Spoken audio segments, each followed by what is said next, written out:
उमापती महादेव की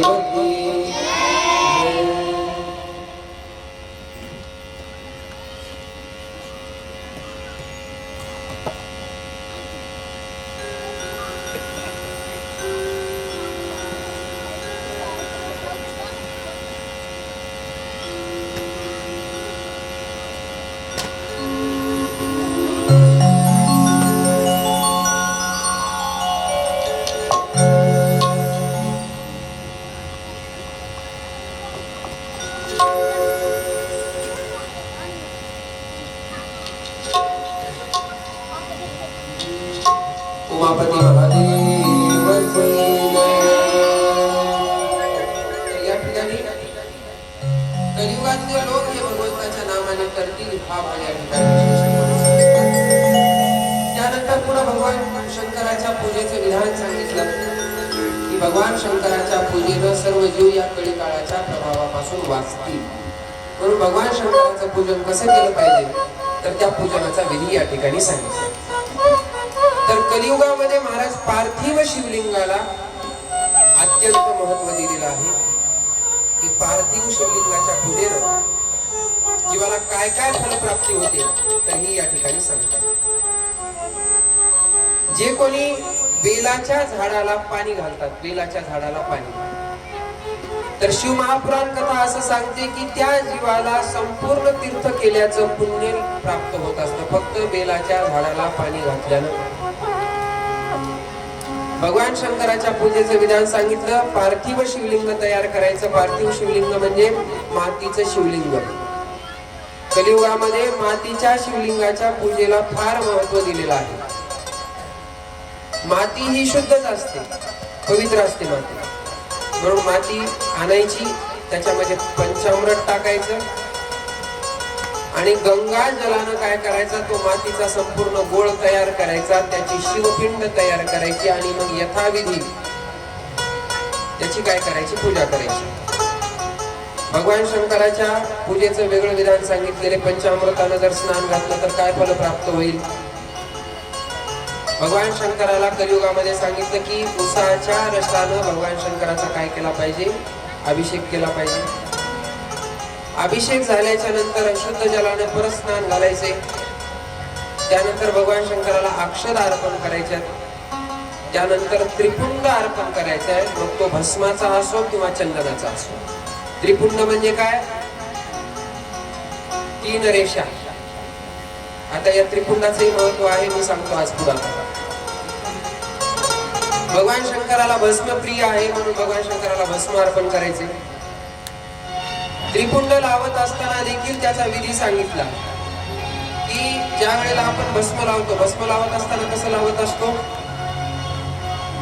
या 3 बोटांना लावतो ना या 3 बोटांना नाही लावायचं या 3 बोटांना लावायचं असतं म्हणजे हे बोट नाही लावायचं कारण हे बोट जे आहे तर हे पितरांकरता आपण ज्या वेळेला पिंडदान किंवा काही करत असतो तर पितरांना ज्या वेळेला गंध लावायचा असतो त्यावेळेला कोणत्या बोटाने लावत असतो आपण या बोटाने लावतो बरोबर ना म्हणून भगवान शंकराला अर्पण करत असताना भस्म 2 बोटावर घ्यायचं कोणच्या यामधल्या 2 बोटावरती घेऊन आधी 2 रेषा ओढायच्या त्याच्यानंतर ही जी तिसरी आहे करंगळी ओढली तरी चालते किंवा मग परत एकाच बोटावर घ्यायचं आणि अनामिकाने पुन्हा पुढची तिसरी रेष ओढायची असं हे त्रिपुंड लावण्याचं महत्व सांगितलं आता मी जे त्रिपुंड लावले हे मी या 2 बोटांना लावलेले या 2 बोटांनाच काय केलं असं ओढलं 3 रेषा ऑटोमॅटिक तयार होतात त्याच्या बरोबर किंवा मग ह्या 3 बोटांनी असं करून लावावं लागतं ते स्वतःला धारण करत असताना देखील डाव्या डोळ्याकडून उजवीकडे भस्म ओढायचं असतं आणि भगवान शंकराला बी ज्या वेळेला आपण अर्पण करत असतो भस्म त्यावेळेला त्यांना देखील डाव्या साइड कडून उजवीकडे म्हणजे भस्म कसं लावायचं समजा हे शिवलिंग आहे बरोबर याला लावत असताना भस्म कसं लावणार आपण आता पूजेला समोर बसलेले असं भस्म अर्पण करायचं त्यानंतर शिवपिंड जी आहे तर शिवपिंडीचा जे खालचा हस्तकमल असतं ज्याच्यावरती भगवान शंकराची पिंड काय समजा ही विराजमान आहे ही पिंड आणि खालची जी जलाधारी असते तर ही जलाधारी उत्तरेकडे पाहिजे आता इथं मी शिवलिंग ठेवलंय ते उत्तरेकडे जलाधारी आहे. मंदिरात शिवलिंग आहे बघा, मंदिरात आहे ना, तर त्याची जलाधारी सुद्धा कुठे? उत्तरेकडे, बरोबर. तर उत्तरेकडे असते. उत्तरेकडे काय आहे तर त्या ठिकाणी भगवान शंकराने आपल्या गणाला राहण्याकरता ठिकाण दिलेलं आहे. शिवपिंड म्हणजे सगळं शिवगणच तिथं बसलेलं असतं. भगवान गणपतीचं स्थान त्या शिवपिंडीच्या जी जलाधारीचं हे जे समोरचं टोक आहे, तर या ठिकाणी गणपती बाप्पाचं स्थान आहे. पलीकडून कार्तिकेयाचं स्थान आहे. आणि जी जलाधारी जिथून पाणी खाली पडतं तर ती अशोक सुंदरी म्हणजे भगवान शंकराची जी मुलगी आहे तिचं ते स्थान दिलेलं आहे. पूजा करत असताना भगवान शंकराला पाणी घालत असताना डायरेक्ट जाऊन पिंडीवर बडबड बडबड ओतायचं नाही. ज्या वेळेला आपण तांब्या घेऊन जातो त्यावेळेला अगोदर गणपती बाप्पाला स्नान, त्याच्यानंतर कार्तिकेयाला स्नान, त्याच्यानंतर भगवती जगदंबा ही पिंडीच्या खाली जिथं पिंड संपते तिथं भगवती जगदंबेला स्थान दिलेले. पार्वतीचा हस्तकमल म्हणलं जातं. तर तिला पाणी घालायचं आणि तिला पाणी घालत असताना ते शिवपिंड खाली गोल पाणीचा राऊंड मारायचा आणि नंतर जलाधारीवर पाणी टाकायचं अशोक सुंदरीवर आणि त्याच्यानंतर सगळ्यात शेवटी मग भगवान शंकराच्या पिंडीवर पाणी टाकायचं. अशा पद्धतीनं शिवपिंडीला जल अर्पण करण्याचा विधी शिव महापुराणानं सांगितलेला आहे. भगवान शंकराला अक्षर आणि चंदन किंवा भस्म अर्पण करायचं. हळदी कुंकू हे भगवान शंकराच्या पिंडीवर चढवायचं नाही. हळदी कुंकू कुठं टाकायचं? ते जे पार्वतीचं स्थान सांगितलं तर तिथं हळदी आणि कुंकू ते पार्वती करता म्हणजे भगवती जगदंबे करता आहे. गणपती बाप्पाला कार्तिकेयाला गंध अक्षता व्हायच्या. भगवान शंकराला शुभ्र असणारं पांढरं फूल हे प्रिय आहे म्हणून पिंडीवर वाहताना पांढरं पुष्प हे वाहिलं पाहिजे असे बरेचसे नियम या ठिकाणी सांगितले. आता तुमच्या जेवढे लक्षात बसतील तेवढे फक्त मी सोपे सोपे नियम तुम्हाला सांगायला लागलो. जर सगळेच नियम सांगितले तर मला 100% माहिती आहे तुमच्या एकही लक्षात राहणार नाही. म्हणून जेवढं महत्वाचं आहे तेवढं मी सांगायला लागलो की जेवढं आपण नित्यपूजेमध्ये करत असतो. त्यानंतर भगवान शंकराला बिल्वदल अर्पण करायचे. बेलाचं पान, जर बेलाचं पान भेटत नसेल तर एकच पान तुम्ही महिनाभर बी वापरू शकता. रोज नवीन पान आणण्याची गरज नाही. तेच पान घ्यायचं, वाहायचं, वाहिल्याच्या नंतर तेच उचलायचं. दुसऱ्या दिवशी वाहत असताना पुन्हा पाण्यात त्याला शुद्ध करायचं आणि शुद्ध करून पुन्हा तेच बेलाचं पान तुम्ही वाहू शकता.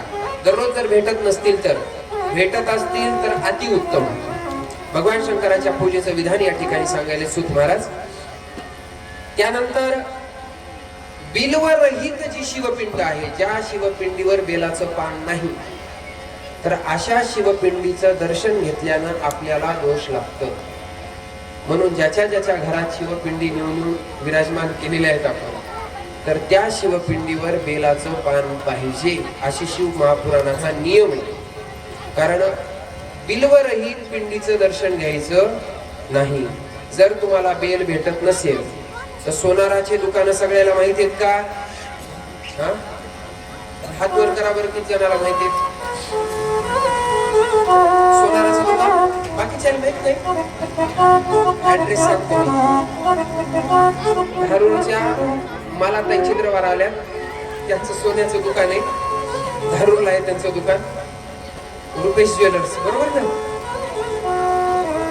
रुपेश ज्वेलर्स, त्यांच्या दुकानात जायचं आणि तिथं जाऊन सोन्याचं बेलाचं पान तयार करू. कशाचं? सुवर्णाचं. कारण शास्त्र असं सांगतं पूजेमध्ये जी वस्तू आपल्याकडे उपलब्ध नसते तर त्याच्या बदल्यात सुवर्ण वापरण्याचा नियम शास्त्राने सांगितलेला आहे. ज्या वेळेला अश्वमेध यज्ञ प्रभू रामचंद्रांनी केला होता, सीता माता नव्हत्या त्या यज्ञाला. पण सीता माता नसल्यामुळं मग आता लग्न तर झालेले आणि जोडून बसावं लागतं कशाला यज्ञाला. एकटे रामप्रभू बसू शकत नव्हते. मग पुरोहितानं सांगितलं सोन्याची सीता तयार करा, तिला बाजूला बसवा, मग तुमचा तो अश्वमेध यज्ञ काय होईल? पूर्ण होईल. आता सोनं एवढं महाग झालंय त्याच्यामुळे बेलाचं पान जर तुम्ही आणलं तर तुमच्या देवाऱ्यातलं कोण गायब करील कधी काही सांगता येत नाही. बरोबर ना? मग सोन्याच्या ऐवजी चांदीचं बेलाचं पान जरी तुम्ही शिवपिंडीवर ठेवलं तरी चालतं, पण बिलवरही शिवपिंड नसली पाहिजे, नाही तर दोष लागतो. शिवपिंड ही रुद्राक्ष रहित नसली पाहिजे, त्याच्यावर रुद्राक्षाचा एक का होईना मणी पाहिजे.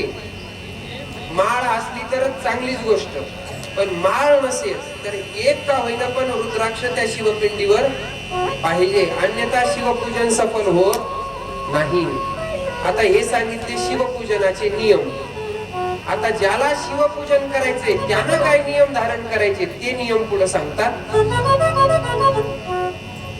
की पार्थिव शिवलिंगाचं पूजन करत असताना ज्याला पूजन करायचे तर त्यानं रुद्राक्षाची माळ धारण करणं गरजेचं आहे. त्याच्या गळ्यामध्ये काय पाहिजे?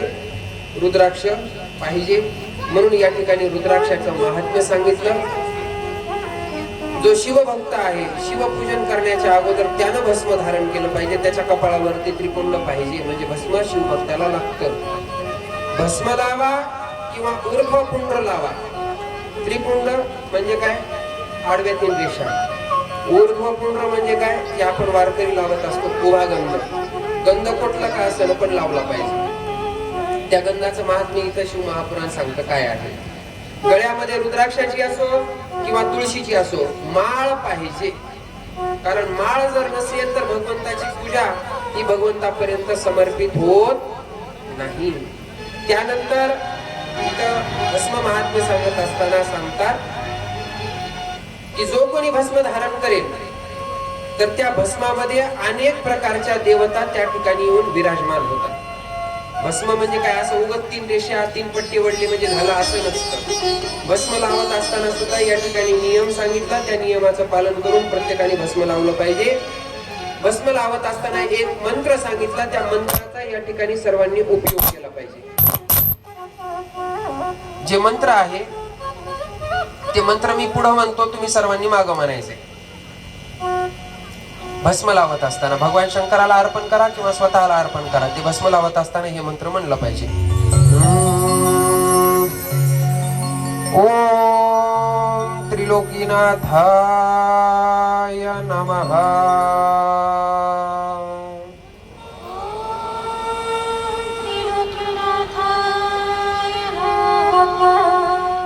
ओम त्रिलोकीनाथाय नमः.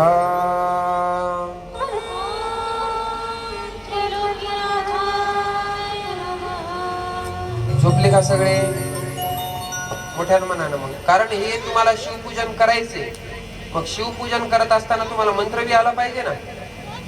मंत्र लक्षात राहत नसेल तर घरी जाऊन लिहून ठेवा. ओम त्रिलोकीनाथाय नमः.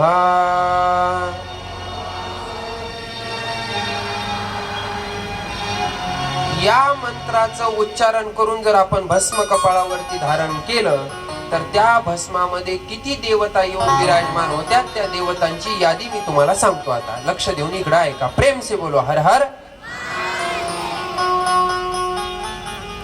जी पहिली रेषा आहे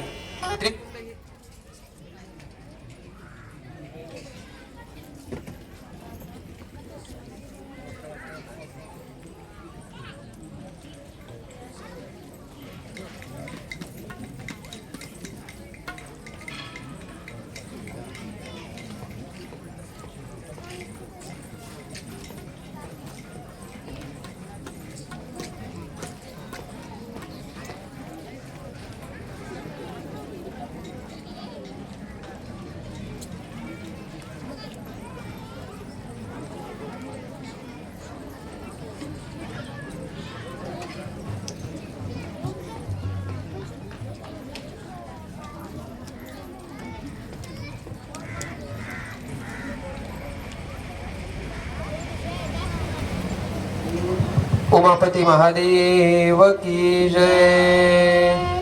ज्या वेळेला आपण या मंत्राचं उच्चारण करतो तर मंत्राचं उच्चारण केलं म्हणजे देवता ह्या मंत्र अधीन येतात. तर त्या वेळेला पहिल्या रेषेमध्ये ज्या ज्या देवता येऊन बसतात त्यांची मी या ठिकाणी काही नावं सांगतो, ते तुम्ही लक्षात ठेवा. पहिल्या रेषेमध्ये ओमकाराची जी आकार मात्रा आहे, ओमकार हा 3.5 मात्रेचा आहे. आकार, उकार, मकार आणि अर्धमात्रा असा ओंकार तयार होतो 3.5 मात्रेचा. तर त्याच्यापैकी जी आकार मात्रा आहे तर ही आकार मात्रा या पहिल्या रेषेमध्ये असते. त्यानंतर गार्हपत्य नावाचा अग्नी या पहिल्या रेषेत येऊन विराजमान होतो. पंचमहाभूतापैकी जी पृथ्वी आहे तर ही पृथ्वी या पहिल्या रेषेमध्ये येऊन विराजमान होते. त्यानंतर 3 गुणापैकी रजगुण जो आहे तर रजगुण या पहिल्या रेषेमध्ये येऊन विराजमान होतो. शक्ती जी आहे तर शक्ती क्रियाशक्ती नावाची शक्ती या ठिकाणी येऊन विराजमान होते.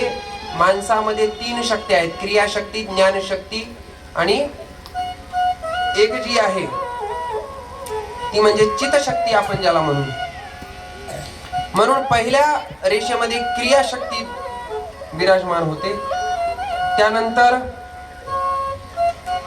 त्या ठिकाणी त्या रेषेची देवता आहे महादेव. महादेव या ठिकाणी येऊन विराजमान होतात. त्यानंतर पुढे दुसरी रेषेमध्ये ओंकाराची दुसरी मात्रा आहे, ओकार मात्रा. त्याच्यामध्ये दक्षिणाग्नी येऊन विराजमान होतो. पंचमहाभूतापैकी आकाशभूत या दुसऱ्या रेषेमध्ये विराजमान होतं. 3 गुणापैकी सत्वगुण या रेषेमध्ये विराजमान होतो. 4 वेदापैकी यजुर्वेद हा या मधल्या रेषेमध्ये येऊन विराजमान होतो. त्याच्यानंतर इच्छाशक्ती जी आहे तर इच्छाशक्ती ही या दुसऱ्या रेषेमध्ये येऊन विराजमान होते आणि त्याची देवता आहे अंतरात्मा महेश्वर. दुसऱ्या रेषेची देवता कोण आहे? महेश्वर. पहिल्या रेषेची आहे महादेव. त्याच्यानंतर आता तुम्ही म्हणता महादेव महेश्वर हे एकच ना? ते एकच आहेत, पण त्यांचे कार्य अवतार वेगवेगळे झालेले असल्यामुळं अवताराची नावं वेगवेगळी येतात. ते आपण पुढच्या चिंतनात पाहू. भगवान शंकराचे जेवढे अवतार झाले तर काही अवतारामध्ये त्यांना रुद्र म्हणलेलं आहे, काही ठिकाणी त्यांना वैश्यनाथ अवतार घेतलेला आहे, असे भगवंताचे अवतार झालेले आहेत. तसे भगवान शंकराचे 3 स्वरूप आहेत, तर ते 3 स्वरूपाचं वर्णन मी तुम्हाला उद्या सांगेन. त्यानंतर तिसरी रेषा जी आहे तर तिसऱ्या रेषेमध्ये मकार मात्रा आहे. अहवनीय नावाचा अग्नी आहे. त्याची देवता आहे परमात्मा. त्याच्यामध्ये 3 गुणापैकी जो गुण आहे तो म्हणजे तमोगुण. आणि दिवलोक, ज्ञानशक्ती आणि 4 वेदापैकी सामवेद आणि त्याची देवता आहे शिव. एवढे जण येऊन या 3 रेषेमध्ये या ठिकाणी विराजमान होतात. म्हणजे 3 गुण, ओंकाराच्या 3 मात्रा, त्याचबरोबर 3 वेद आणि 3 अग्नी आणि 3 शक्ती, क्रियाशक्ती, इच्छाशक्ती, ज्ञानशक्ती. आणि या 3 शक्ती आपल्यात आहेत म्हणून आपण चालायलो, बोलायलो, सगळे व्यवहार करायला लागलो. ही शक्ती जर नसेल तर माणूस काहीही करू शकत नाही.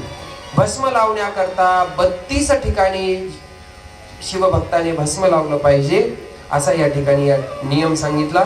ते 32 ठिकाणं सांगतो आणि त्या 32 ठिकाणावरती देखील प्रत्येक देवता विराजमान असते. म्हणून त्या ठिकाणावरती आपण भस्म किंवा गंध हा लावला पाहिजे. ते 32 ठिकाणं सांगत असताना सांगतात की दोन्ही डोळे, त्यानंतर दोन्ही भुजा, त्याचबरोबर मस्तक,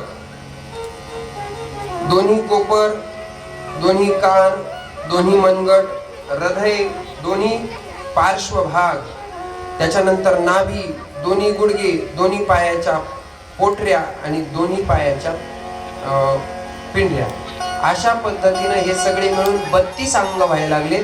तर या 32 अंगावरती आपण भस्म लावलं पाहिजे आणि प्रत्येक अंगावरती एक देवता त्या ठिकाणी त्या अवयवावरती येऊन विराजमान होते.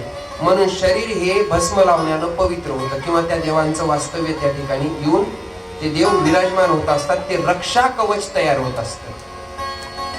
शरीरावर भस्म का लावायचं तर ते भस्म आपल्या ठिकाणी रक्षा कवच तयार करतं.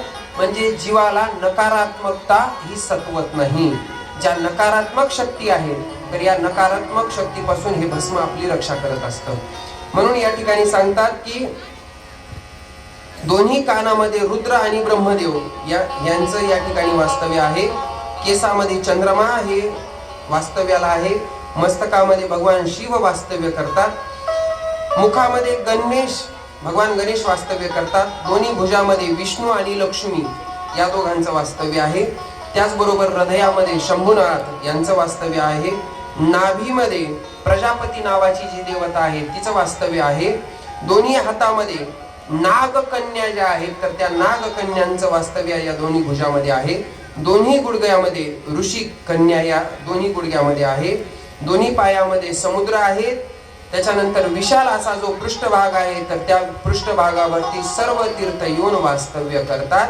म्हणून संपूर्ण शरीरावरती आपण भस्म धारण केलं पाहिजे असं या ठिकाणी भस्म महात्म्य शिव महापुराणात सांगितलं. आता मी जेवढं सांगितलं त्याच्यापैकी तुमच्या किती लक्षात राहिलं? हर हर महादेव माहीतच होतं मला, आताच्या आता लक्षात नाही राहिलं. त्याच्या सोपा मार्ग सांगतो तुम्हाला.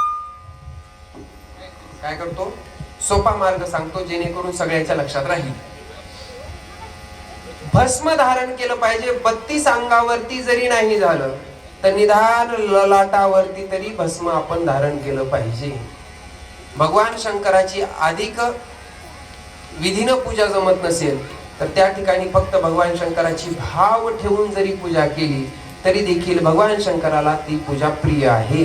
कारण वैदिक धर्माच्या अनुसार मी कालच सांगितलं होतं की वैदिक धर्मानुसार आचरण करणं किंवा पूजा अनुष्ठान करणं हे थोडं किचकट जातं. कारण तेवढे काटेकोर नियम आपण पाळू शकत नाही. आणि भगवान शंकराला भावानं जर तुम्ही काही अर्पण केलं तर भगवान शंकर ते स्वीकारतात. कारण भगवान शंकराचे सगळे जे भक्त आहेत, भूत, पिशाच, वेताळ, शाकिनी, दाकिनी हे सगळे भगवान शंकराचे गण आहेत. आणि भूताचं वेदाचं जमत नाही. भूताचं आचरण वेद विहित असतं का वेद निषिद्ध असतं? भूत जे वागतात, भूत आंघोळ करतात का? भूतगंध लावतात का? नाही. भूत उपास धरतात का? नाही. पण तरी भगवान शंकराला प्रिय आहे. का? तर भूत महाराज भगवान शंकरावर प्रेम करतात. भले बाकीच्या क्रिया काही करत नसतील पण भगवान शंकरावर काय करतात? ते प्रेम करतात. आणि भगवान शंकराला भक्त हा कोणचा प्रिय आहे? जे त्यांच्यावर प्रेम करेल. मग तुम्ही पाणी वाहिलं तरी चालल, नाही वाहिलं तरी चालल, पण त्या भगवंतावर आपलं काय पाहिजे? प्रेम पाहिजे. प्रेमानं तुम्ही त्याला काहीही द्या, तो स्वीकारतो. भगवान शंकराचा एक अवतार झालेला आहे, अघोर अवतार. तर या अघोर अवतारामध्ये एका भिल्लानं काय केलं महाराज? भिल्ला त्यानं ऐकलं होतं की देवाला नैवेद्य दाखवावं लागतं. मग काय दाखवायचा? ते म्हणे आपण जे खातो ते दाखवू म्हणे. त्यानं शिकार करून मांस आणलेलं होतं. ते मांस नेलं आणि त्या पिंडीवर नेऊन ठेवलं तिथं. आणि भगवान शंकराला म्हणायला खाय. आता मला सांगा ती पिंड खाईल का? नाही. पण भाव मधात सगळे पुजारी म्हणाले अरे रे यानं सगळं मंदिर अशुद्ध केलं, यानं सगळं मंदिर अमंगळ केलं, यानं आता डबल पुन्हा आपल्याला पंचामृतानं भगवान शंकराला स्नान घालावं लागतं, ह्याला बाहेर काढा म्हणे आधी. आणि बाहेर काढत असताना ते धरलं त्याला शिवपिंडीला. ते म्हणाले देवा खा लवकर, मी प्रेमानं आणले. लागलं महाराज रडायला. आणि या सगळ्यानं काय करायचं? त्याला ओढून ओढून बाहेर न्यायचा प्रयत्न करायचा. असं येईन म्हणून त्यानं मारायला सुरुवात केली. कोणाला? त्या भिल्लाला. ज्या वेळेला सगळेजण मिळून त्या भिल्लाला मारू लागले त्यावेळेला अक्षरशः महाराज ती शिवपिंड दुभंगली. आणि शिवपिंड दुभून त्यानं जे त्या शिवपिंडीवर मांस ठेवलं होतं ना, भगवान शंकरांनी ते खाऊन टाकलं. भगवान शंकरांनी ते मांस खाऊन टाकलं. म्हणजे याचा अर्थ असा आहे की तुम्ही प्रेमानं त्याला काहीही द्या, तो त्याचा काय करतो? स्वीकार करतो. त्याच्यानंतर भस्म धारण केलं पाहिजे. 32 अंगावरती जरी नाही झालं तरी निदान ललाटावरती भस्म असो, चंदन असो, कुंकू असो, काही बी असो, गंध धारण केला पाहिजे, गंध लावला पाहिजे. त्यानंतर रुद्राक्ष महात्म्य सांगितलं. रुद्राक्ष महात्म्य, कारण बिना रुद्राक्षाची भगवान शंकराची पूजा आपण करायची नाही. कारण तुम्ही आम्ही सर्वजण गृहस्थाश्रमी आहोत, आपण अघोरी नाही. आणि भगवान शंकराचे जेवढे भक्त आहेत त्यांच्या गळ्यामध्ये रुद्राक्ष आहे. आता हे रुद्राक्ष धारण केल्यानं काय होतं महाराज? तर यम हे आपल्याला धक्का लावू शकत नाही. हे या ठिकाणी महात्म्य सांगितलं. रुद्राक्ष किती धारण केले पाहिजे त्याची संख्या या ठिकाणी शिव महापुराणात सांगितली. संपूर्ण शरीरावरती जीवानं 1100 रुद्राक्ष धारण केले पाहिजे. किती? सगळ्या अंगावर रुद्राक्ष किती घालायचे? 1100. आता कोण घालायला एवढे? पण आलंय म्हणून मी सांगतो तुम्हाला, बरोबर ना? तर 550 रुद्राक्षाचा मुकुट करायचा आणि तो डोक्यावर घालायचा असतो. किती? 550. तुम्ही कुंभमेळ्यात गेला असताल किंवा कुठले साधू पाहिले असतील तर त्यांच्या मस्तकावर ते मुकुट असायचा बघा. त्यांनी पूर्ण शरीरावर 1100 रुद्राक्ष घातलेले असतात या शिव महापुराणाच्या हिशोबाने. 6 रुद्राक्ष प्रत्येक कानात पाहिजे. किती? 6. त्याच्यानंतर 101 मण्याची माळ कंठात धारण करायची. त्याच्यानंतर दोन्ही मनगटामध्ये प्रत्येकी 11 रुद्राक्ष धारण करायचे. त्यानंतर जानव्यामध्ये 3 रुद्राक्ष धारण करायचे. कमरेला 5 रुद्राक्ष बांधायचे. शेंडीला 3 रुद्राक्ष बांधायचे. असे मिळून सगळी रुद्राक्षाची संख्या किती झाली? 1100 रुद्राक्ष धारण केले पाहिजे. आता 1100 रुद्राक्ष कोणी धारण करणार नाही, म्हणून अशा जीवानी 108 मण्याची रुद्राक्षाची माळ काय केली पाहिजे? गळ्यात धारण केलं पाहिजे. त्या रुद्राक्षाचं महात्म्य काय आहे तर हे या ठिकाणी सांगतात. एकमुखी रुद्राक्ष जे कोणी धारण करल, एकमुखी रुद्राक्ष म्हणजे साक्षात भगवान शंकर स्वरूप आहे. आणि हे एकमुखी रुद्राक्ष शक्यतोवर भेटतच नाही बघायला. त्याला एकच रेष असते आणि ते रुद्राक्षाच्या झाडाला, त्या रुद्राक्षाच्या झाडाच्या अख्ख्या आयुष्यात फक्त 3दा येतात. आपलं 3च येतात. किती येतात? 3 रुद्राक्ष येतात एकमुखी. त्याच्यापैकी एक रुद्राक्ष जातं स्वर्गात, एक रुद्राक्ष जातं पाताळात आणि एकच रुद्राक्ष उरतं मृत्यू लोकातल्या जीवाला. आता ते बी जे भगवान शंकराचा एकनिष्ठ भक्त असेल त्याच्याच नशिबात ते रुद्राक्ष त्याला भेटतं. एकमुखी रुद्राक्ष हे साक्षात भगवान शंकर स्वरूप आहे. आणि जे कोणी हे एकमुखी रुद्राक्ष धारण करतील तर त्याचे सर्व पाप जळून नष्ट होतील अशी शिव महापुराण कथा सांगते. प्रेम से बोलो हर हर. त्यानंतर 2 मुखी रुद्राक्ष. 2 मुखी रुद्राक्ष गो हत्येसारखं पातक सुद्धा काय करतात? जीवाचं नष्ट करतात. 2 मुखी रुद्राक्ष शिवशक्ती स्वरूप आहे. त्यानंतर 3 मुखी रुद्राक्ष अग्नी स्वरूप आहे. ते सर्व विद्या प्रदान करणारा आहे. ज्याला असं वाटतं की आपल्याला विद्या यावी त्याला 3 मुखी रुद्राक्ष धारण करायचा. ज्या मुलांचं डोकं शिक्षणात चलत नाही तर त्यांच्या आईनं त्याच्या गळ्यामध्ये 3 मुखी रुद्राक्ष काय करायचा? घालायचा. त्यानंतर 4 मुखी रुद्राक्ष जो आहे तर तो 4 मुखी रुद्राक्ष ब्रह्मदेवाचं स्वरूप आहे. ब्रह्मदेव हे 4 मुखी आहेत. आणि ब्रह्म हत्ये सारखं पातक देखील जो कोणी हे 4 मुखी रुद्राक्ष धारण करल तर त्याचं ब्रह्म हत्येचं पातक सुद्धा जळून भस्म होतं अशी शिव महापुराण कथा सांगते. 5 मुखी रुद्राक्ष कालाग्नी स्वरूप आहे. 6 मुखी रुद्राक्ष कार्तिकेय स्वरूप आहे. 7 मुखी रुद्राक्ष जे आहे तर हे अनंग म्हणजे कामदेव स्वरूप आहे. आणि हा 7 मुखी रुद्राक्ष धारण केल्याच्या नंतर मनुष्य हा धनवान होतो. धनाची इच्छा कोणाकोणाला आहे त्यांना हात वरी करा.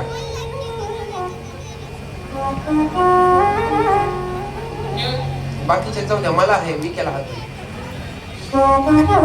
धन सगळ्यालाच पाहिजे असतं. धन कोणाला नकोय? हात वरी करा.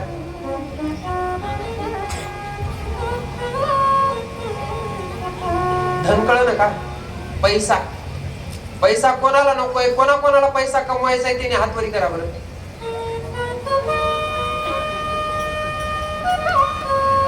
बाकीचे तुम्ही संन्यास घेणार आहात का? म्हणजे धन नाही लागणार तुम्हाला. धन सगळ्याला लागतं. आणि शिव महापुराण कथा सांगते ज्याला दारिद्र्याचा नाश करायचा असेल तर त्यानं 7 मुखी रुद्राक्ष धारण करायचा. म्हणजे काय होतं? त्याचं दारिद्र्य नष्ट होतं. ही भगवान शंकराची विशेष कृपा त्या जीवावर प्राप्त होते. हे 7 मुखी रुद्राक्षाचं या ठिकाणी विशेषता सांगितली. त्यानंतर 8 मुखी रुद्राक्ष अष्टभैरव स्वरूप आहे. आणि हा 8 मुखी रुद्राक्ष जीवाला पूर्ण आयु प्रदान करतो. जीवाचं आयुष्य किती आहे मगाशी सांगितलं मी. किती आहे? 100 वर्ष. बरं मागून घेतलंय ना. पण ज्याला असं वाटतं की पुढे तसे आपले हाल होऊ नये, कुत्र्यासारखे, बैलासारखे, त्या घोबड्यासारखे, तर त्यानं काय केलं पाहिजे? हा 8 मुखी रुद्राक्ष धारण केला पाहिजे. 8 मुखी रुद्राक्ष काय करतं? पूर्ण आयु प्रदान करतं. ही त्याची फलश्रुती आहे. 9 मुखी रुद्राक्ष हा भगवान कपिल स्वरूप आहे किंवा नवदुर्गेंचं स्वरूप आहे. नवदुर्गा ज्या आहेत त्यांचं स्वरूप आहे. 10 मुखी रुद्राक्ष नारायण स्वरूप आहे. 11 मुखी रुद्राक्ष हा 11 रुद्रांचं स्वरूप आहे. आणि हा विजयश्री प्राप्त करून देतो. ज्याला असं वाटतं की आपण जिंकलं पाहिजे युद्धात कुठेही, तर त्यानं 11 मुखी रुद्राक्ष धारण केला पाहिजे. म्हणजे हा 11 मुखी रुद्राक्ष त्याला विजयी श्री प्राप्त करून देतो. ही भगवान शंकराची त्या जीवावर कृपा होती रुद्राक्ष घातल्यामुळं. 12 मुखी रुद्राक्ष 12 आदित्यांचं स्वरूप आहे. त्यानंतर हा सुख प्रदान करणारा आहे. 13 मुखी रुद्राक्ष सांगितला हा सुख प्रदान करतो. आणि 14 मुखी रुद्राक्ष, असं 14 मुखी रुद्राक्षापर्यंत रुद्राक्ष असतात. अकाल मृत्यूचा जर नाश करायचा असेल तर त्यानं पंचमुखी रुद्राक्ष धारण करायचा. म्हणजे त्या जीवाचा काय होत नाही, अकाल मृत्यू होत नाही. हे या ठिकाणी शिव महापुराणामध्ये रुद्राक्षाचं महात्म्य सांगितलं. आता एवढे रुद्राक्ष मी सांगितले, पण त्याच्यापैकी तुमच्या किती लक्षात बसले मला माहीत नाही. म्हणून सरळ सरळ सांगतो, एकमुखी असो ते भेटणं जरा कठीण आहे, पण पंचमुखी रुद्राक्ष सहसा भेटतात. मग तुम्हाला लईच रुद्राक्षाची माळ घाला वाटत नसेल तर रुद्राक्षाचा एक मणी जरी धारण केला तरी चालतं. ते ब्लड प्रेशरला देखील कंट्रोल मध्ये ठेवतं. रुद्राक्षाची ही विशेषता आहे. रुद्राक्षाचं जर पाणी पिलं, रुद्राक्ष हा त्या पाण्यामध्ये टाकायचा आणि त्याचं जे कोणी पाणी पिईल तर त्याचा रोग नाश करण्याची ताकद त्या रुद्राक्षामध्ये आहे. एवढं रुद्राक्षाचं महात्म्य विशेष आहे. त्याच्यानंतर पाण्यामध्ये संध्याकाळी बेलाचं पान टाकून ते पाणी जर तुम्ही सकाळी पिलं तर तुमचं आरोग्य हे चांगलं राहतं. कारण भगवान वैद्यनाथ आहेत आणि बेलाचे आयुर्वेदिक फायदे सुद्धा बरेच सांगितलेले आहेत. बरोबर ना? म्हणजे सायन्सच्या दृष्टीनं जरी पाहिलं तरी बेल फायद्याचाच आहे आणि आध्यात्मिक दृष्टीनं पाहिलं तरी बेल फायद्याचा आहे. म्हणून प्रत्येकानं ज्याला असं वाटत असेल की आपल्यातली बेचैनी, आपल्यातली नकारात्मकता दूर व्हावी, तर त्यानं रात्री काय करायचं, ग्लासमध्ये काचेचा ग्लास घ्यायचा, काचेच्या ग्लासमध्ये पाणी भरायचं, त्याच्यामध्ये एक रुद्राक्ष टाकायचं आणि ते पाणी न चुकता दररोज सकाळी प्यायचं. त्याच्या डोक्यातले नकारात्मक विचार हे जातात. कारण बरेच माझ्याकडे हे पेशंट यायला लागले सध्या. मी बी एक डॉक्टर आहे. हा, मी ज्याचे डोके पागल असतात असे लोक आमच्याकडे येतात. कशा करतात? कारण डॉक्टरला बी वेळ लागत नाही त्याचा. मग ते आमच्याकडे येतात पत्रिका घेऊन, महाराज बघा बरं काय आहे. काहीच नसतं, तुझ्या डोक्यात फाल्ट आहे. आणि तो डोक्यातला फाल्ट काढायचा म्हणजे भजन केलं पाहिजे तू, पण ते लोकांना पटत नाही. फुकटचा उपाय पटतं का तुम्हीच सांगा. आता मी तुम्हाला एवढं फुकट सांगितलं, मला माहिती आहे किती जण करणार आहे त्याच्यातली, पण आलं म्हणून सांगितलं. केला तुमचा फायदा, नाही केला पुन्हा पत्रिका मला दाखवा, पण त्याची वेगळी फी घेत असतो ते ह्याच्यात सांगत नाही. त्याची फी काय असते, वेगळी असते. आणि जीवाला सध्या तेच नाद लागलेला आहे. सोपे सोपे मार्ग जमत नाही.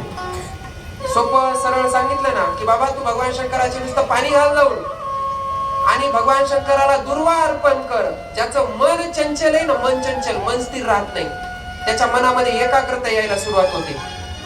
उपाय आजपासून करून बघा. 7 दिवसात तुम्हाला काय फरक पडतो मला विचारा नंतर. जर 7 दिवसात तुम्हाला फरक नाही पडला तर मी फोन नंबर इथं देऊन जातो, मला फोन लावा. महाराज तुम्ही सांगितलं आम्ही केलं पण आम्हाला फरक नाही पडला. पण फुकटावर माणसाचा विश्वास बसत नाही. जिथं फुटाने होता, जिथं पैसा खर्च होतो तिथं त्याचा भाव बसतो. मग फुकटातले उपाय घ्या, केला फायदा तर चांगलीच गोष्ट आहे. म्हणून रुद्राक्ष धारणही केला पाहिजे आणि त्याचं पाणी हे आरोग्याकरता देखील काय आहे, उत्तम आहे.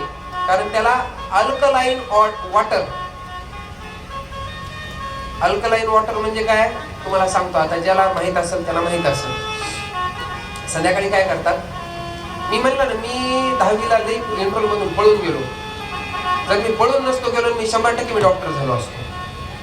ते काय जमलं नाही कारभार, जाऊ द्या. पण त्या डॉक्टरच्या पुढे जाऊन बसलो मी सध्या. कारण किती मोठा डॉक्टर असतोय, किती मोठा कलेक्टर असतोय, इथं आलं की पायच पडणार. बरोबर ना?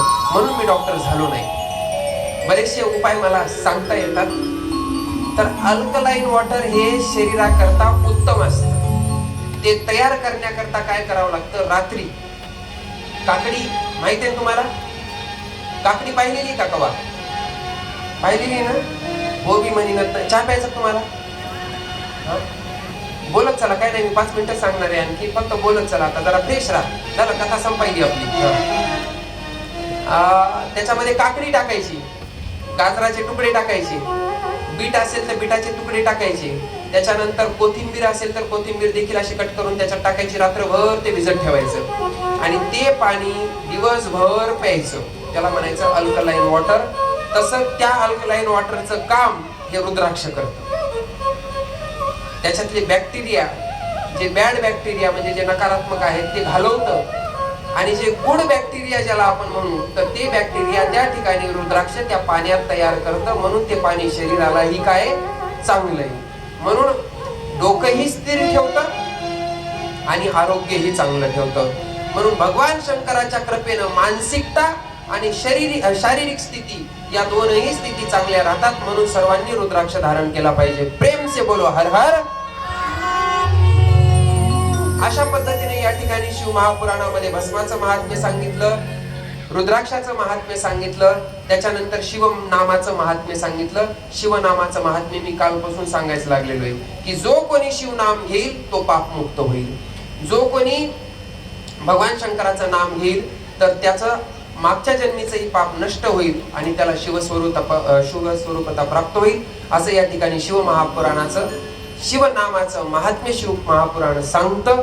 अशा पद्धतीने या ठिकाणी शिव महापुराणाची जी पहिली संहिता आहे आपलं विद्येश्वर संहिता, तर ही विद्येश्वर संहिता या ठिकाणी पूर्ण होते. उमापती महादेव की जय. आता उद्यापासून रुद्र संहितेला सुरुवात होणार आहे. आणि आता तुम्हाला आजपर्यंत थोडी कथा जरा बोर वाटली असेल, मलाही माहिती, कारण आता कथेचे प्रसंग तसे अवघड आहेत, त्याला मी काय करू. पण उद्यापासून आता मूळ ज्या ज्या चांगल्या चांगल्या कथा आहेत ज्या की तुम्ही कधी ऐकल्याही नसत्या, तर अशा कथा मी उद्यापासून सांगायला सुरुवात करणार आहे. म्हणून सर्वांनी काय करायचं, उद्या तयारीमध्ये यायचं. कशाच्या? ऐकण्याच्या. बरोबर ना? ऐकण्याची तयारीत यायचं. त्याच्यानंतर उद्या मी कुबेराची कथा सांगणार आहे. कुबेराची कथा सांगत असताना कुबेर जो कुबेर पदाला गेलेला आहे तर तो त्याने एक दान केलं जीवनात. त्या दानाचं नाव आहे दीपदान. कुठलं दान? दीपदान. तर उद्याच्या सत्रामध्ये आपण सर्व या ठिकाणी दीपदान करणार आहोत. म्हणून सूचना मी आज द्यायलो, कथा मी उद्या सांगणार आहे. पण उद्या जर सांगितलं तुम्ही म्हणता मग महाराज तुम्ही आधी सांगितलं असतं तर आम्ही तयारीत आलो असतो. म्हणून उद्या येत असताना सर्वांनी, सगळ्यांच्या घरी दिवे असते ना वानात आलेले, ते शिप्तर जे कुठं चलत नाही असे दिवे असते ना, तांब्याचे पितळाचे आहेत का? आहेत ना? हा. तर येताना प्रत्येकाने ते दिवे घेऊन यायचे. एका दिव्यामध्ये 5 वाती असतील. किती वाती? 5 वाती असतील. आणि तो दिवा तुपाचा पाहिजे आणि तो दिवा आरतीच्या वेळेला आपल्याला या ठिकाणी दीपदान म्हणून या ठिकाणी तो दान करायचा आहे. उद्या बसत असताना सर्वांनी काय करायचं, असं मधातून थोडीशी वाट सोडायची. म्हणजे इथपर्यंत तुम्ही दिवे लावायला यायचं नाही. तिथं ते जे रस्ता सोडलेला आहे मधात, ती चटई काढायची आणि सगळ्यांचे दिवे त्या जी तुम्ही वाट सोडली त्या वाटेनं लावायचे पूर्ण सगळे, कुठपर्यंत? तिथपर्यंत. म्हणजे सगळ्यांचे दिवे व्यवस्थित तुम्हाला प्रज्वलित करता येतील, गर्दा गोंधळ होणार नाही याची सर्वांनी दक्षता घ्यायची. मग उद्या येत असताना काय घेऊन येणार? दिवे. आणि त्या दिव्यामध्ये किती वाती? 5 वाती. आणि वाती आपल्याच असल्या पाहिजे बरं, नाहीतर शेजारणीच्या डब्यात हात घालून काढायच्या नाही, नाहीतर त्याला काही अर्थ नाही. दीपदानाचं महत्व, दीपदानाची विशेषता ही मी आता उद्याच्या कथासत्रामध्ये सांगेन. आजचं कथासत्र आपलं याच ठिकाणी विराम पावतं. राहिलेला भाग आपण आता उद्या पाहू. उमापती महादेव की जय. पवनसुत हनुमान की जय. शिव महापुराण की जय. पुंडलिक वरदारी विठ्ठल श्री ज्ञानदेव पंढरीनाथ भगवान जगद्गुरु तुकाराम महाराज की जय, सद्गुरु माहीर महाराज की जय, सद्गुरु बाळासाहेब महाराज की जय. नमः पार्वतीपते शिव हर हर हर महादेव.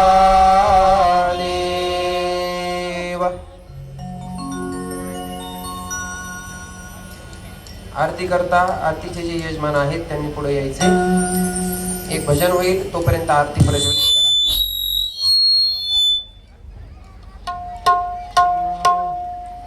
हर हर महादेव शंभो काशी विश्वनाथ गंगे.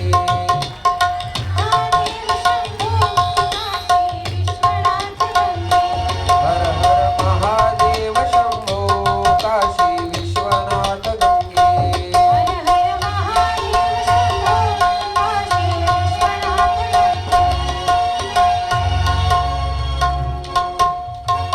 माईक आहे का? बरोबर करा बरं.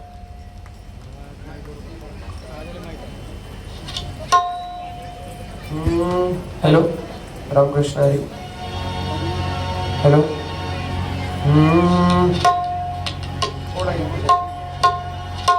हरी.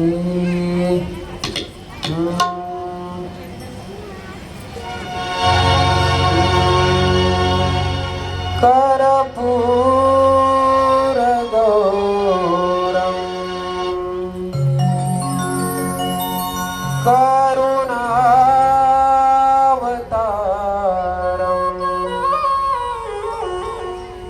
संसार सारम भुजगेन्द्रहारम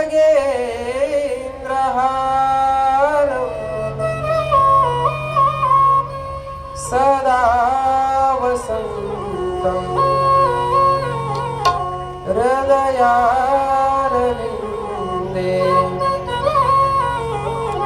भवं भवानी सहितं नमामि. सुखकर्ता दुःखहर्ता वार्ता विघ्नाची.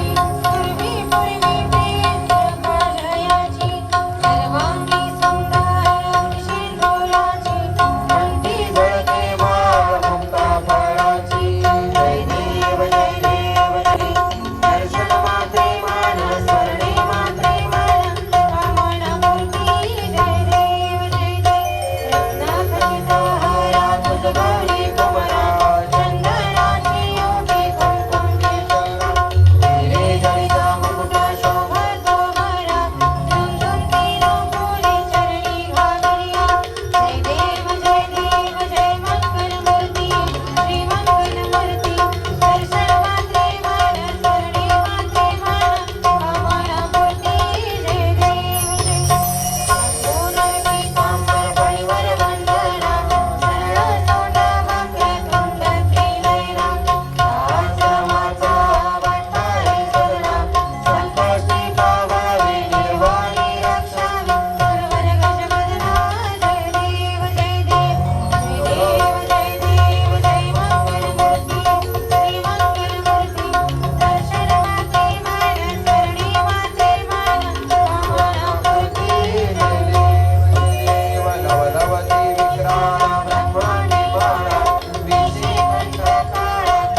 महादेव की जय, पवन सुत हनुमान की जय, शिव महापुराण की जय, पुंडली गवर्धारी विठ्ठल श्री ज्ञानदेव तुकाराम पंढरीनाथ भगवान की जय, माऊली ज्ञानेश्वर महाराज की जय, जगद्गुरु तुकाराम महाराज की जय, सद्गुरु महावीर महाराज की जय, सद्गुरु बालासाहेब महाराज की जय, पवन सुत हनुमान की जय, दुर्गा माता की जय, नमः पार्वतीपती शिव हर हर महादेव, हर हर हर हर हर हर, ब्रह्मेश्वर भगवान